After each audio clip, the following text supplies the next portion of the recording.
Commander Lee watched from the observation deck as the massive Torvik ships appeared in Earth's orbit. Their dark hulls reflected sunlight as they positioned themselves above major cities. Earth had been part of the galactic community for 50 years, but always as a minor player, trading resources, learning technology, and keeping to itself. 6 Imperial vessels detected, sir, said Officer Kim, her fingers moving quickly across the control panel. Their flagship is twice the size of anything we've seen before. Lee nodded, eyes fixed on the main screen. Interesting timing. The Empire has ignored us for decades. They're requesting immediate landing clearance for their diplomatic team, Kim reported. They claim it's a standard visit. Make them wait, Lee replied, studying the formation of the ships. The pattern was familiar from briefings, standard Torvik conquest positioning. Something isn't right about this diplomatic visit. Alert Defense Minister Park. Kim looked up, concern in her eyes. The ambassador is quite insistent, sir. Let him be insistent in orbit for another hour, Lee said. I want all our systems checked and our response team ready. Earth's history with the galactic community had been peaceful but distant. The Torvik Empire controlled most known space, ruling with technological superiority and ruthless efficiency. Smaller worlds either paid tribute or became slave states.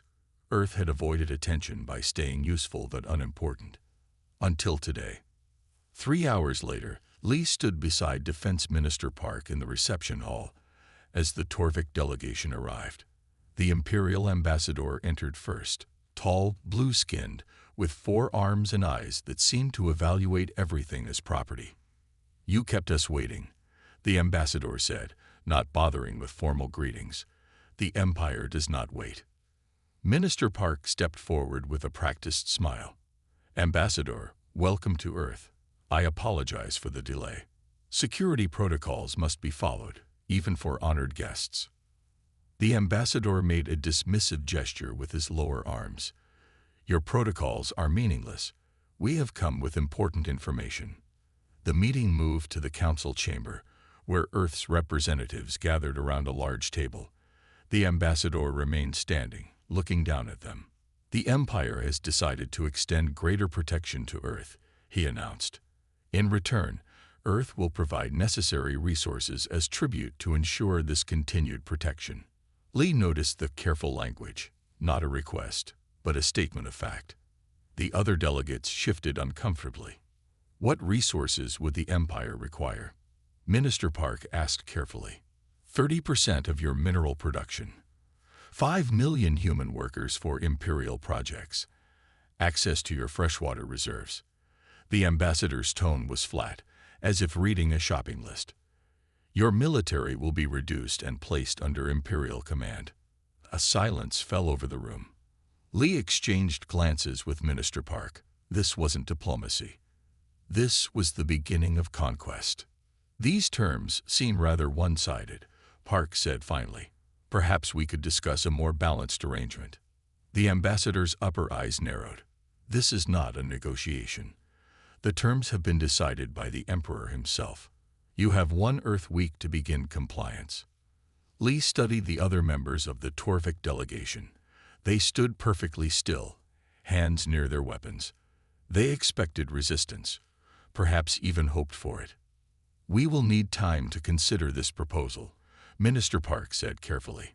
Consider quickly, the ambassador replied. The Empire rewards compliance and punishes defiance. We will return in 7 days for your answer. After the Torvik delegation departed, the room erupted in worried conversation. Lee moved to Park's side. They're not asking, Lee said quietly. They're telling. Minister Park nodded grimly. I know. Call an emergency council meeting. We need to contact our allies, if we have any left. And if we don't? Lee asked.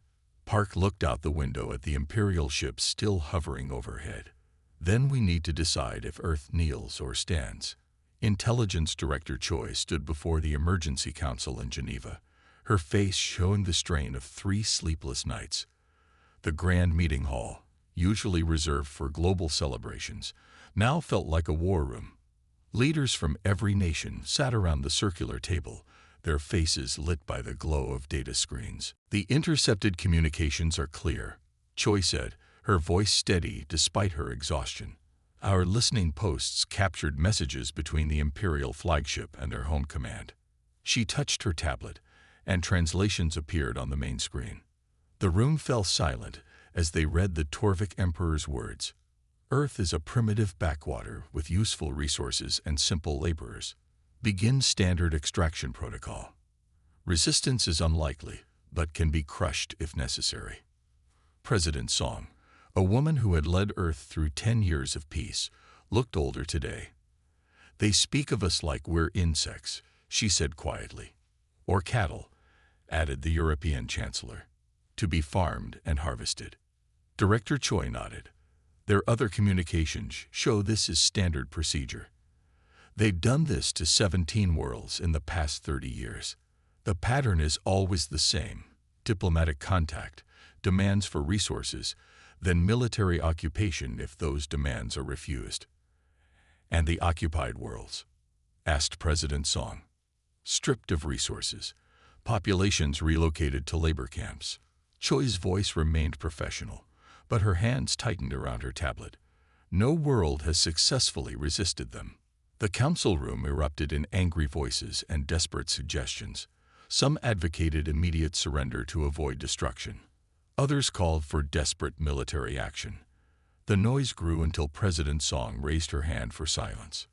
"What are our real options?" she asked. "Not just what we wish we could do, but what we can actually do." General Han, head of Earth's Unified Defense Forces, stepped forward. "Conventionally, nothing. Their ships outmatch ours in every category. Their weapons could devastate our cities from orbit. If we fight them on their terms, we lose." Murmurs of despair filled the room. However, President Song said, turning to the science delegation, "I understand we have capabilities they don't know about." Professor Kang rose from her seat. The quantum physicist looked out of place among the politicians and military leaders, but her voice carried authority. "Yes, Madam President. For the past 20 years, we've maintained a public technology program that the galactic community knows about. But we also have a classified program." She activated her own presentation. Images appeared showing massive underground facilities. "Our shield technology remains unknown to them. We've kept our quantum advances hidden, developing them in secret while pretending to struggle with basic space travel." "How effective is this technology?" asked the Russian president. "In theory, it can create an energy shield around the entire planet," Professor Kang replied. "We've tested it successfully on small scales. The quantum disruption field can disable their weapon systems without harming their life support." General Han studied the specifications with growing interest. "And they have no idea we possess this?" "None," Professor Kang confirmed. "We've been careful to appear less advanced than we are. The Empire believes our technology is 70 years behind theirs. In reality, we've taken different paths. Their technology focuses on weapons and control.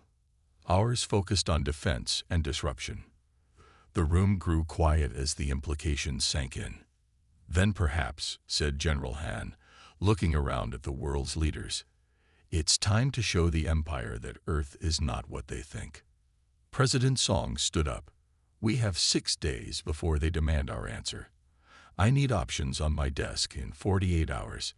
Professor Kang, how quickly can your shields be deployed?" 5 days at most. Less if we redirect global resources." "Do it," President Song ordered. "Director Choi, continue monitoring their communications. General Han, prepare defensive scenarios." As the meeting adjourned, President Song stopped Professor Kang at the door. "Will it work?" she asked quietly, away from the others. The professor hesitated. "In theory, yes, but no one has ever stood against the Empire and survived." "Then," said President Song, "we'll be the first." The United Council chamber buzzed with nervous energy. 7 days had passed since the Torvik ultimatum. Hundreds of representatives from Earth's nations filled the hall, with billions more watching the broadcast. The Torvik delegation stood at the center, their blue skin and 4 arms marking them as different from the humans who surrounded them. President Song walked slowly to the podium, carrying a single document. The room fell silent. "Ambassador," she addressed the Torvik leader directly, "we have considered your demands carefully." The ambassador's upper eyes blinked with impatience. "And you have prepared the resource transfer schedules as required." President Song placed the document on the podium. "No. Instead, Earth hereby issues a formal galactic ban against the Torvik Empire. No Imperial ships or personnel will be permitted in Earth space. You have 24 hours to remove your vessels from our orbit." The chamber erupted in gasps and whispers. Minister Park watched as the news spread across the galaxy via Earth's deep space transmitters. On dozens of worlds, beings of all forms stopped to watch the unthinkable happen, a minor civilization saying no to the Empire. The ambassador's upper arms twitched, a sign of surprise that quickly turned to amusement. He laughed, a harsh sound that echoed through the chamber. "Perhaps I have not made myself clear," he said. "This is not a request. The Empire does not negotiate with primitive worlds. Your declaration is meaningless." President Song remained calm. "Our decision is final." "Then your decision is suicide," the ambassador replied. "The Empire will turn your cities to ash. Your oceans will boil. Those humans who survive will beg to work in our labor camps." He gestured to the ceiling. "Even now, our ships position themselves for planetary bombardment." On screens around the chamber, images appeared of the Imperial warships moving into attack formation above Earth. "We are aware of your ship's movements," President Song said. "We strongly advise against hostile action." The ambassador's 4 hands formed fists. "You advise. A primitive species that has barely left its own solar system advises the greatest power in the galaxy." His voice rose. "Your defiance will be an example to any world that considers resisting us." Commander Lee stepped forward, handing President Song a small device. She pressed it without hesitation. "Since you refuse to respect our declaration," she said, "we will enforce it." At first, nothing seemed to happen. Then the ambassador's communication device emitted a loud alarm. His eyes widened as he read the incoming message. On the screens above, the Imperial ships suddenly stopped moving. Their lights flickered and dimmed. "What is happening?" the ambassador demanded, his confidence cracking. Professor Kang stepped forward. "Your ships have entered our planetary defense grid. A quantum disruption field now surrounds Earth. Your weapon systems are offline. Your engines are disabled." The screens showed the massive Imperial vessels drifting helplessly in orbit. "Impossible," the ambassador whispered. "Your technology cannot." General Han interrupted. "You assumed we showed you everything we could do. That was your mistake." The revelation spread across the galaxy faster than light. On 17 subjugated worlds, populations gathered around communication devices. On neutral planets, governments called emergency sessions. Even in the heart of the Empire, news of Earth's defiance caused ripples of shock. President Song leaned closer to the microphone. "Ambassador, your ships will be towed to the edge of our solar system and released. They will not be harmed if they do not resist. The galactic ban remains in effect. No Imperial vessel or personnel may enter Earth space again." The ambassador's face darkened with rage. "The Emperor will not accept this. He will send our entire fleet, thousands of ships, millions of soldiers. They will receive the same welcome," President Song replied calmly. "Now you have a choice. Leave peacefully or be removed. What is your answer?" The ambassador looked around the chamber, seeing determination in every human face. For the first time in his long career, he had no words. On countless worlds across the galaxy, beings of all kinds watched in stunned silence. Some with fear, some with hope. If Earth could stand against the Empire, perhaps others could too. The resistance had begun. Commander Lee stood in the darkened command center, watching the massive display as red dots appeared at the edge of the solar system. The room was silent except for the soft beep of sensors and the quiet breathing of Earth's defense team. 37 Imperial warships detected, Officer Kim reported. Their energy signatures matched Torvik battle cruisers, much larger than the diplomatic vessels. Minister Park frowned. That was faster than expected. The Emperor hasn't even had time to receive the ambassador's report. They were already waiting, Lee said, studying the formation. This was always their plan. The diplomatic mission was just a formality. 3 weeks had passed since Earth had issued its galactic ban against the Empire. The Torvik ambassador had left in humiliation, his ships towed to the edge of the solar system by Earth's previously hidden technology. Everyone knew the Empire would respond with force, but few expected it so quickly. They're moving into attack formation, Kim said, spreading out to surround Earth's orbital defenses. General Han joined them at the central console. This is their standard pacification fleet. According to our intelligence, they've used the same approach on 17 worlds. They believe it's unstoppable. Time to show them something new, Lee said. Activate Defense Pattern Omega. Throughout the solar system, hidden Earth vessels powered up.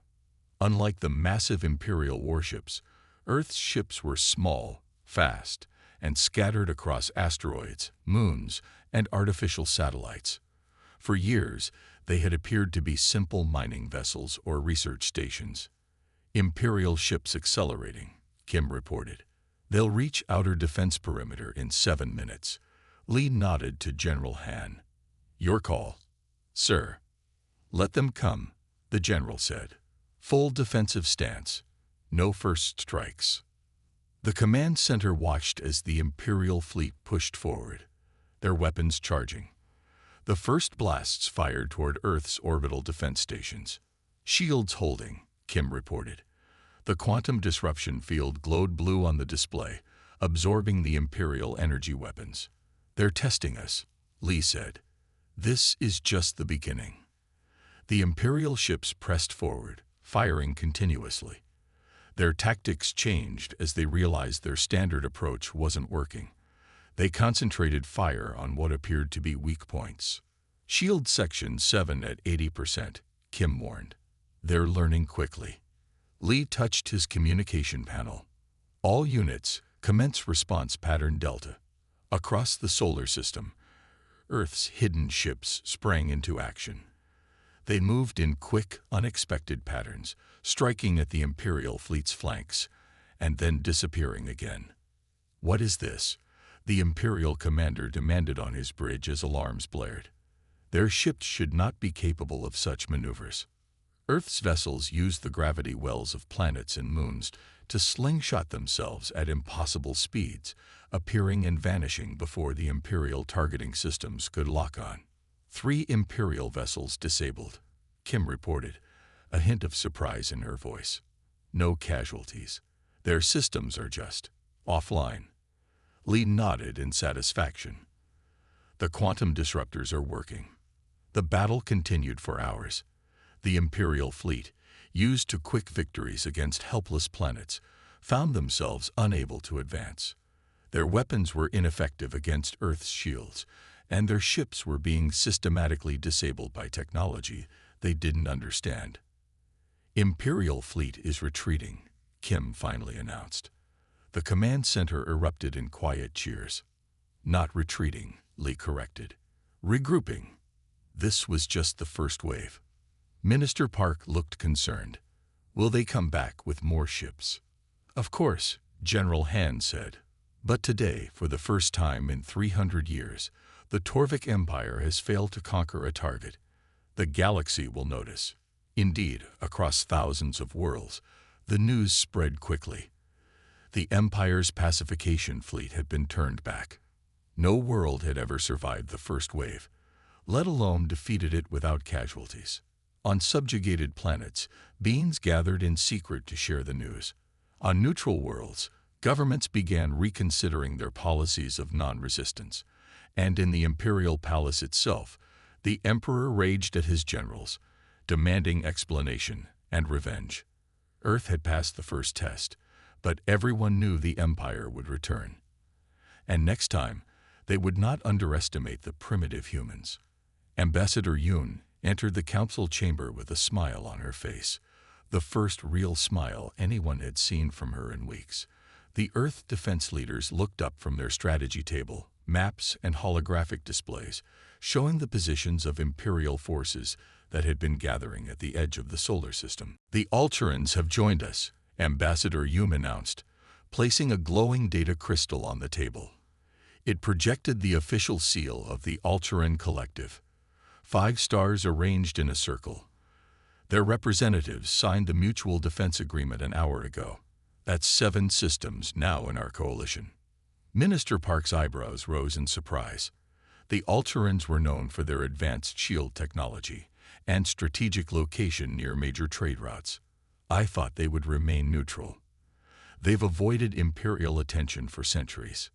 Not anymore, Yoon replied. The Empire began moving ships into their territory after our first victory. They realized neutrality wasn't an option anymore. Commander Lee studied the updated galactic map showing the new alliance. What had begun as Earth standing alone was becoming something larger, something no one had imagined possible 2 months ago. And the Empire? Minister Park asked, his face serious despite the good news. How have they responded to this new alliance? Yoon's smile faded. The Emperor himself is coming. Our intelligence network reports he has left the Imperial homeworld for the first time in 50 years. He considers Earth a personal insult, the beginning of a rebellion that must be crushed completely. The room fell silent. The Emperor was more than just a ruler. He was almost a god to the Torvik. His personal attention meant Earth had truly shaken the foundations of Imperial power. "How much time do we have?" General Han asked. 2 weeks at most, Yoon replied. He's bringing the Imperial Guard, 1,000 ships that have never known defeat. Professor Kang, who had been quietly working in the corner, looked up from her calculations. Will our defenses hold against so many ships? Not alone, Lee admitted. But we're not alone anymore. On the holographic display, data streamed in from across the galaxy. On distant worlds long controlled by the Empire, resistance cells activated after years of hiding.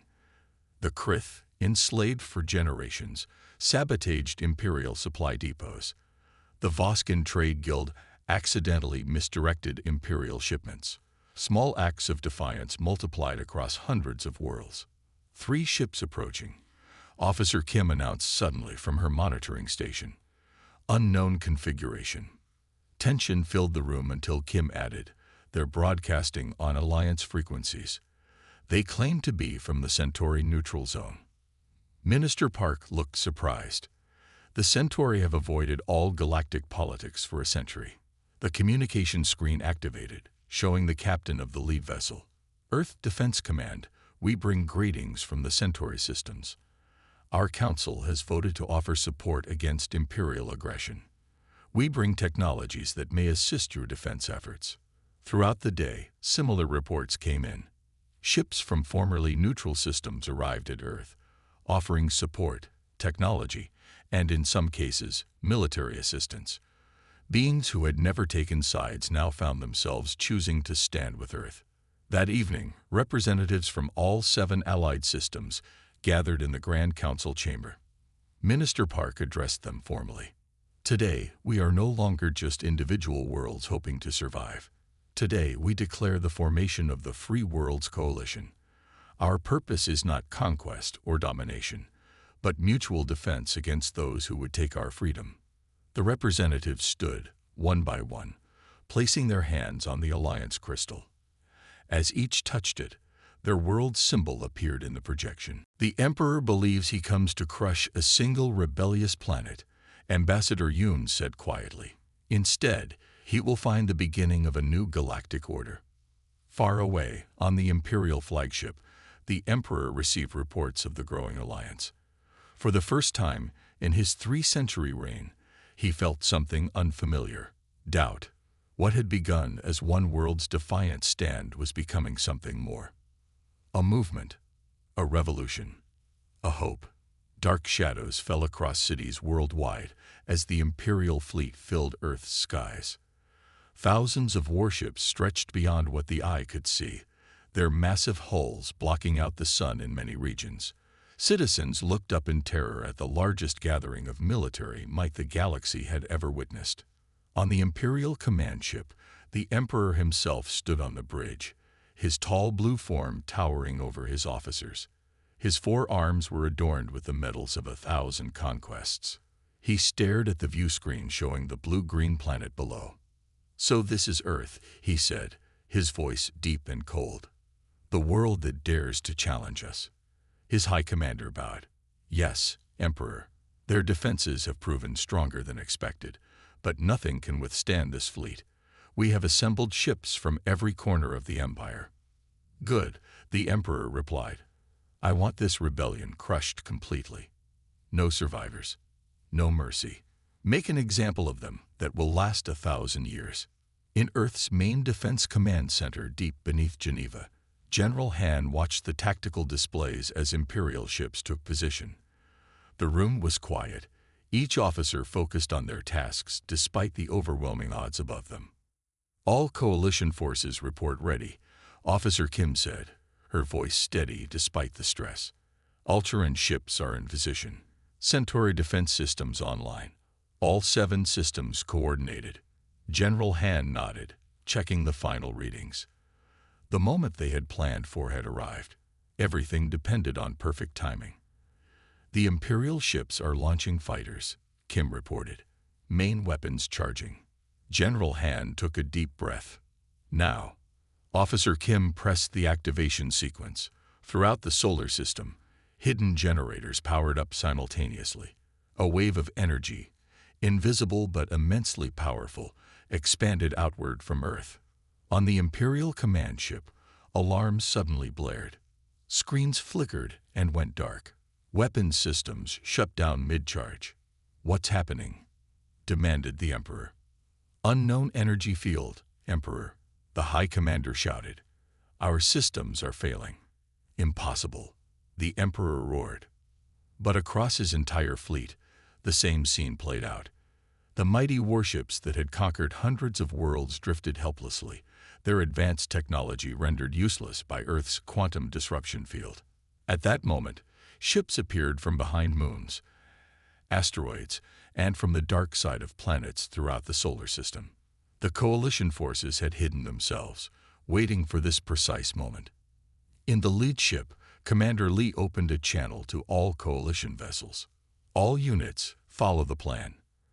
Today we fight not just for Earth, but for everyone they've ever oppressed. Remember, disable, don't destroy. We are not like them." The coalition ships moved with perfect coordination, targeting engines and control systems with precise strikes. The Imperial vessels, unable to defend themselves, were systematically neutralized one by one. On Earth, billions watched their screens as the seemingly invincible fleet was rendered helpless. In cities across the planet, people stepped outside to look up at the sky, where flashes of light showed the battle unfolding. Back on the Imperial command ship, the Emperor watched in stunned disbelief as his mighty fleet began to crumble. Ship after ship went silent, their lights dimming as emergency systems activated. "This cannot be happening," he whispered. "We are the Empire. We cannot be defeated by primitives." His command ship shuddered as coalition forces targeted its engine systems. The lights dimmed, then emergency power activated, casting the bridge in an eerie red glow. "Emperor," his High Commander said, voice shaking, "we've lost contact with 80% of the fleet. Our weapons and engines are offline. We are defeated."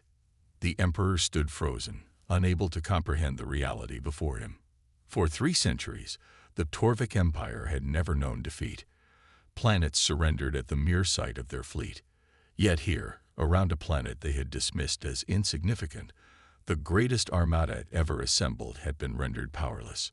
On Earth's command center, General Han watched as coalition forces continued their systematic disabling of Imperial ships. "Send the message," he ordered. Officer Kim nodded and transmitted the words that would echo across the galaxy. To the Emperor of the Torvik Empire, Earth and the Free Worlds Coalition accept your surrender. The neutral space station hung in orbit around an uninhabited world at the edge of what had once been Imperial territory. Its circular council chamber, with seats for 100 different species, had been built in just 2 months, a symbol of how quickly the galaxy was changing. Earth's representatives sat at the main table across from the Torvik delegation. The Emperor was not present, confined now to his homeworld by the terms of the armistice. Instead, 5 imperial governors represented what remained of the once mighty empire. Minister Park opened the final session of the peace talks.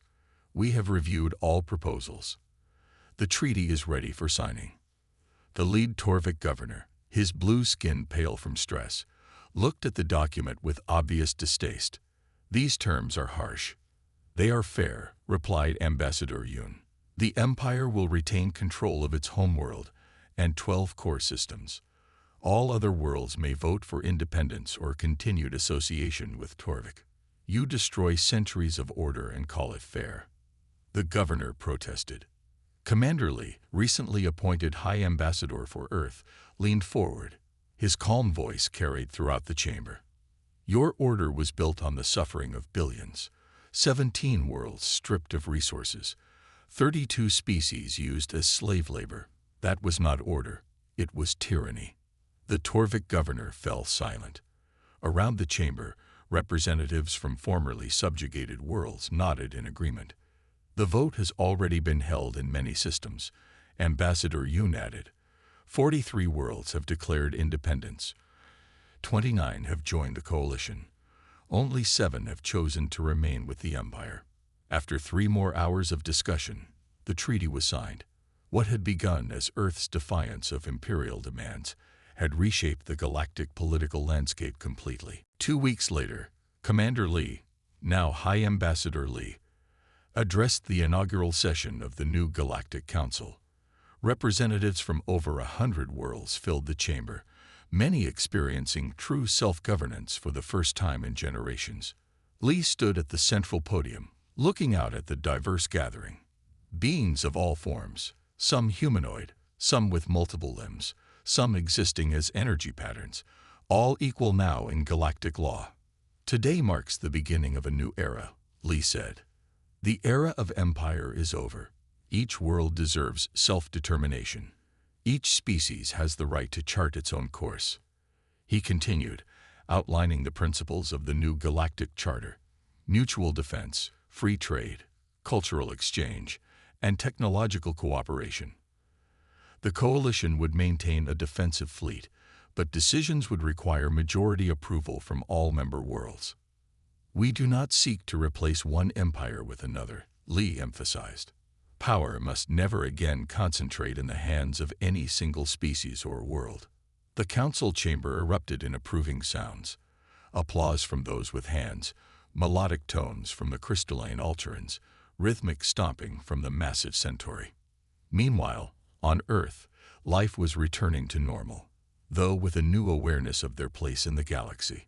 Children played in parks beneath skies no longer darkened by imperial ships. Schools taught not just Earth history but galactic politics, and the defense network remained vigilant, though now as part of a much larger system. At Earth's defense headquarters, Officer Kim monitored the approach routes to the solar system. A small ship appeared on her screen, following a direct course toward Earth. She checked its identification signal. Torvik diplomatic vessel requesting entry to Earth space, her assistant reported. Kim smiled as she composed the response message. Entry denied. Please turn your vessel around. Earth space is closed to Imperial traffic. The message was polite but firm, a reminder of the new reality. The Torvik ship hesitated, then slowly changed course. On worlds across the galaxy, beings who had lived for generations under Imperial rule were learning what freedom meant. Some systems struggled with their new independence. Others flourished. Earth provided technological assistance to many, sharing the advances they had kept hidden for so long. In the heart of what remained of the empire, the emperor sat alone in his palace, surrounded by the symbols of power that now meant so little. Reports from across the galaxy told the same story. The Empire was fading, and a new order had taken its place. After centuries of dominance, the hunters had become the hunted, and the galaxy was better for it.